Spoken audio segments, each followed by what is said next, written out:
QR code and everything. There you go. Nice. So it looks like a great show. What a terrific premise. Thank you very much. We're very happy with Where did it come from? I'll for a minute. Sorry, I just thought of bucket. I know it pisses you off. So it came from John Fox, actually. One of the producers from The Blacklist and I were talking, and we were saying, like, it just serialization's great, and look, this show is very serialized and has a conspiracy underneath. Obviously, there's all mysteries from the solve, but I kind of miss the pulp ethos of. Like the pulp novels where Doc Savage had a different adventure every book, and I kind of miss that ethos of I don't know what show I'm going to see every week.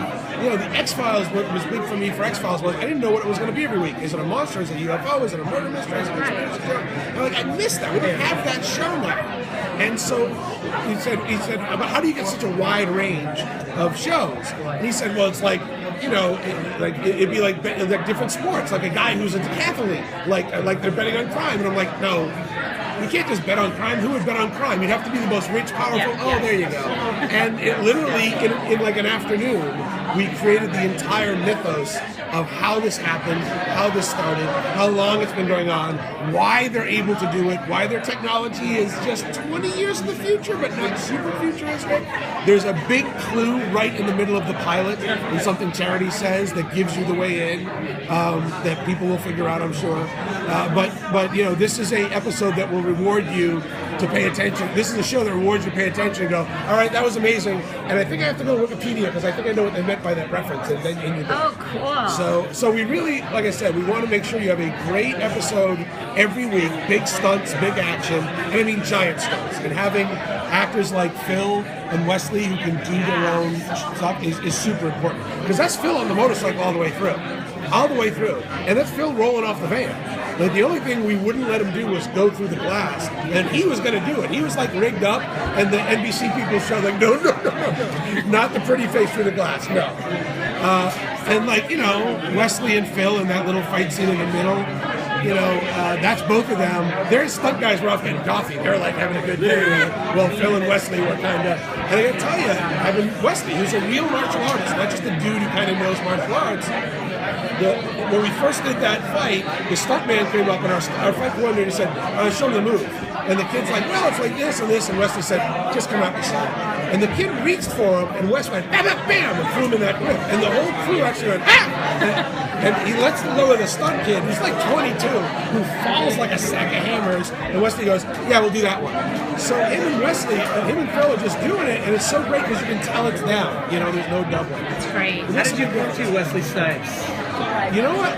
The big thing is we really wanted this character to be menacing. This character is quiet power. This is a guy who is put on a suit, who is a guy who moves amongst the most powerful people in the world, but they are all scared of him. And we're like, well, like Wesley Snipes was playing that badass in the 90s. And we kept going back to Wesley Snipes, and finally Sony said, you could just call it Wesley Snipes. Now, what we didn't know is Wesley is a giant Blacklist fan, like a giant fanboy for Blacklist. Oh, wow. And so he had been thinking about doing TV.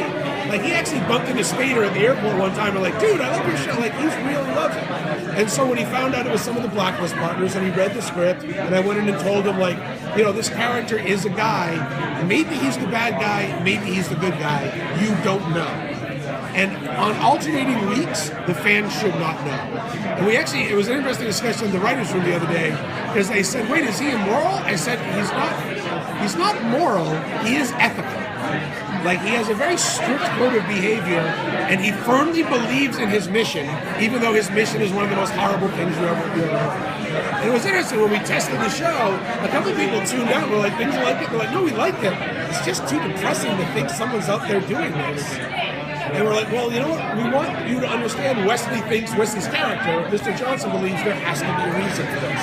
That the alternative is even worse. And we, in this show, explain the secret history of the world and how we saw what went wrong and why we put this system in place. Seems like a little bit to me, like when I was reading the description, because I haven't seen the pilot yet. Oh, I'm sorry. I thought you were just reading the pilot. I wasn't. Sorry. No. But it immediately flashed in my mind. Minority Report meets a really terrible movie called The Tournament. If you're sci-fi geeks, my friend Dave Slack described it as if Harry Seldon had a gambling problem. Okay. But the thing we want to stay away from, like Minority Report, they kind of know the crimes and stuff. What we were really going for is we have predictive policing technology now. We have data analysis. We have Cassandra is based on really it's the character from Zero Dark 30 if she'd gone back. You know, her job is to hunt down, is take all that data and figure out who the bad guys are and figure out where they strike next. That's nothing we don't do. They just have better data and better algorithms because they got a little bit of jump on it, and they've decided to do it for a really crappy reason.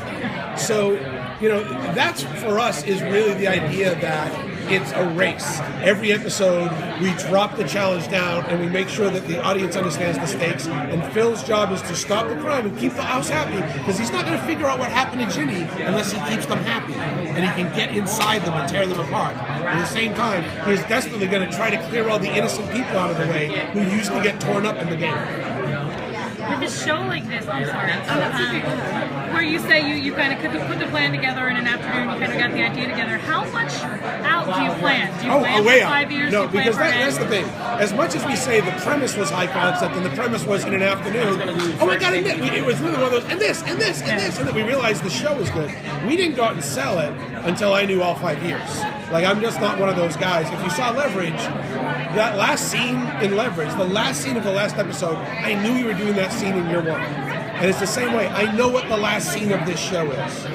How we get there, we might wander around a little, but this is basically a show about power and how people have a relationship to power, whether power can ever be contained or controlled, and what is our responsibility when we have power and how we help or don't help the people around us. So that's the moral center of the show that will drive us all the way to the end. Guys, I gotta take it. All right. So